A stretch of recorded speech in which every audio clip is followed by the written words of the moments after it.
नमस्कार, स्वागत है आपका न्यूज 24 पर। वक्त निष्पक्ष न्यूज का है। तमाम बड़ी खबरें लेकर मैं हूं आपके साथ मकसूद खान। बुलेटिन की शुरुआत करेंगे शक्ति पर मचे संग्राम के साथ। जी हां, लोकसभा चुनावों से पहले शक्ति शब्द पर सियासी संग्राम छिड़ गया है। प्रधानमंत्री नरेंद्र मोदी ने तेलंगाना और कर्नाटक की चुनावी रैली से राहुल गांधी को जवाब दिया है। पीएम मोदी ने कहा कि इंडिया गठबंधन की लड़ाई शक्ति के खिलाफ है, लेकिन मेरे लिए तो हर मां बेटी शक्ति का ही रूप है। मैं इनको शक्ति के रूप में पूजता हूं और इनकी रक्षा के लिए अपनी जान की बाजी भी लगा दूंगा।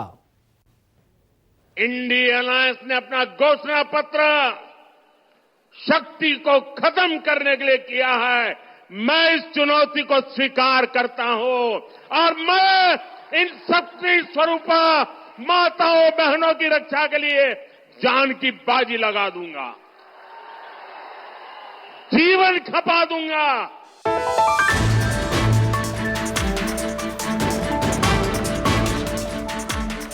राहुल गांधी के जुबान से निकले शब्दों की शक्ति का असर तारीख बदलने के बाद भी कायम रहा। मुंबई के शिवाजी पार्क से राहुल गांधी ने जो तेवर दिखाया, पीएम मोदी ने तेलंगाना के जगतियाल से उसका जवाब दिया।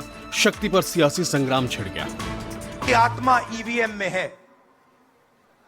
सही है, सही है। राजा की आत्मा ईवीएम में है। नरेंद्र मोदी भाइयों और बहनों सिर्फ मास्क है, मुखौटा है। जैसे ये बॉलीवुड के एक्टर हैं, उनको रोल दिया गया है कि भैया आज सुबह आपको ये करना है, कल आपको ये बोलना है, परसों आप ये करोगे, सुबह उठ के समुद्र के नीचे जाओ, चलो सी प्लेन में उड़ो। 56 इंच की छाती नहीं है, खोखला व्यक्ति है। क्या भारत की धरती पर कोई शक्ति के विनाश की बात कर सकता है? क्या शक्ति का विनाश हमें मंजूर है? हम सब शक्ति की आराधना करते हैं कि नहीं करते हैं? पूरा हिंदुस्तान शक्ति की आराधना करता है कि नहीं करता है? अरे हमने तो चंद्रयान की सफलता को भी किसको समर्पित किया? चंद्रयान की सफलता को भी जहां चंद्रयान ने लैंड किया, हमने उस सफलता को भी शिव शक्ति नाम देकर के शिव शक्ति को समर्पित किया। तेलंगाना से पीएम मोदी ने शक्ति को महिमा तो बता दी, लेकिन राहुल गांधी ने इल्जाम लगाया कि पीएम मोदी सच्चाई से बचने की खातिर अर्थ का अनर्थ कर रहे हैं। सच सुनते ही पीएम मोदी भड़क गए हैं। सोशल मीडिया प्लेटफॉर्म एक्स पर राहुल गांधी ने लिखा, मोदी जी को मेरी बातें अच्छी नहीं लगती। किसी न किसी तरह उन्हें घुमाकर वो उनका अर्थ हमेशा बदलने की कोशिश करते हैं, क्योंकि वो जानते हैं कि मैंने एक गहरी सच्चाई बोली है। जिस शक्ति का मैंने उल्लेख किया, जिस शक्ति से हम लड़ रहे हैं, उस शक्ति का मुखौटा मोदी जी। वो एक ऐसी शक्ति है जिसने आज भारत की आवाज को, भारत की संस्थाओं को, सीबीआई, आईटी, ईडी को, चुनाव आयोग को, मीडिया को, भारत के उद्योग जगत को और भारत के समूचे संवैधानिक ढांचे को ही अपने चंगुल में दबोच लिया। उसी शक्ति के लिए नरेंद्र मोदी जी भारत के बैंकों से हजारों करोड़ के कर्ज माफ कराते हैं, जबकि भारत का किसान कुछ हजार रुपयों का कर्ज न चुका पाने पर आत्महत्या करता है।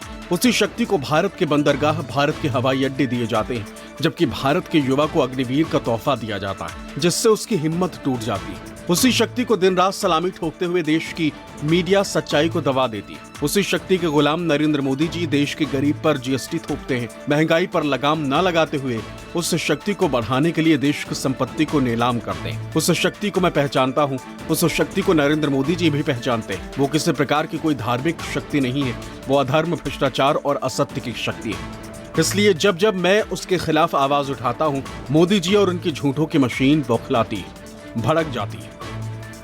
राहुल गांधी ने भी ये दावा किया कि पीएम मोदी बिना ईवीएम के चुनाव नहीं जीत सकते और इसलिए चुनाव आयोग विपक्ष के सवालों से कन्नी काट रहा है।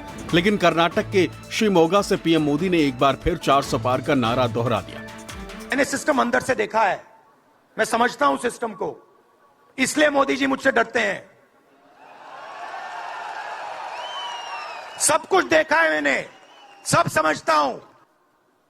ईवीएम के बिना नरेंद्र मोदी चुनाव नहीं जीत सकता है। इलेक्शन कमीशन से हमने कहा कि एक काम कीजिए, विपक्ष की पार्टी को ये मशीनें दिखा दीजिए, खोल के हमें दिखा दीजिए ये कैसे चलती हैं, हमारे एक्सपर्ट्स को दिखा दीजिए। इलेक्शन कमीशन नहीं दिखाता। फिर हमने कहा देखिए इसमें से कागज निकलता है,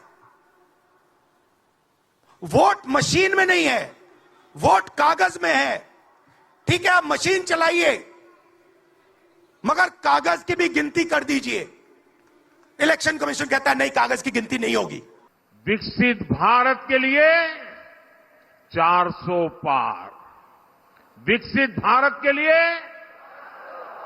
विकसित भारत के लिए, विकसित कर्नाटका के लिए, विकसित कर्नाटका के लिए, गरीबी कम करने के लिए, गरीबी कम करने के लिए, आतंक पर प्रहार करने के लिए, भ्रष्टाचारियों पर कार्रवाई के लिए, किसानों की समृद्धि के लिए, युवाओं के नए अवसर देने के लिए। राहुल पर पीएम मोदी के हमले के बाद कांग्रेस से बीजेपी में शामिल हुए महाराष्ट्र के पूर्व मुख्यमंत्री अशोक चव्हाण ने भी राहुल के दावे को झुठला दिया। राहुल गांधी ने अशोक चव्हाण के नाम लिए बिना दावा किया कि अशोक चव्हाण ने सोनिया गांधी से कहा था कि अगर वो बीजेपी में शामिल नहीं होंगे तो उनका जेल जाना तय। लेकिन चव्हाण ने राहुल के इस दावे को राजनीतिक स्टंट बता दिया। एक वरिष्ठ नेता, नाम नहीं लेना चाहता हूं, इसी प्रदेश के एक वरिष्ठ नेता कांग्रेस पार्टी को छोड़ते हैं और रो के कहते हैं, मेरी मां से रो के कहते हैं कि सोनिया जी मुझे शर्म आ रही है, मेरे में इन लोगों से, इस शक्ति से लड़ने की हिम्मत नहीं है, मैं जेल नहीं जाना चाहता हूं। मुंबई के पब्लिक मीटिंग में राहुल गांधी जी ने जो बयान दिया है वो किसी का नाम तो उन्होंने लिया नहीं। अगर वो मेरे बारे में उनका कुछ कहना है, ऐसा संबोधन करने का अगर उनका इच्छा होती तो मैं कहूँगा इलॉजिकल है, बेबुनियाद है, इसमें कोई सच्चाई नहीं है। और सही बात तो ये है, जब तक मैंने पार्टी का इस्तीफा नहीं दिया तब तक मैं पार्टी के मुख्यालय में बैठ के पार्टी का काम कर रहा था आखिरी वक्त तक। अगले दिन मैंने जब जाके स्पीकर के पास मेरे विधायक का मैंने जब इस्तीफा दिया, मेरे एमएलए के मेंबरशिप का जब मैंने इस्तीफा दे दिया स्पीकर के पास, तभी ये बात बाहर निकली कि मैंने इस्तीफा दिया। उसके बाद तुरंत मैंने कुछ ही क्षणों के बाद में मैंने पार्टी का ही इस्तीफा दे दिया है। रविवार को मुंबई के शिवाजी पार्क में ही कांग्रेस की महारैली के मंच से मराठा क्षत्रप शरद पवार और शिवसेना यूबीटी प्रमुख उद्धव ठाकरे ने भी पीएम मोदी के 400 पार वाले दावे को खोखला बताया था। लेकिन राहुल गांधी ने जिस अंदाज में भाषण दिया वो बीजेपी को बेहद नागवार गुजरा। पीएम मोदी के जवाब ने इसका सबूत भी पेश कर दिया। ब्यूरो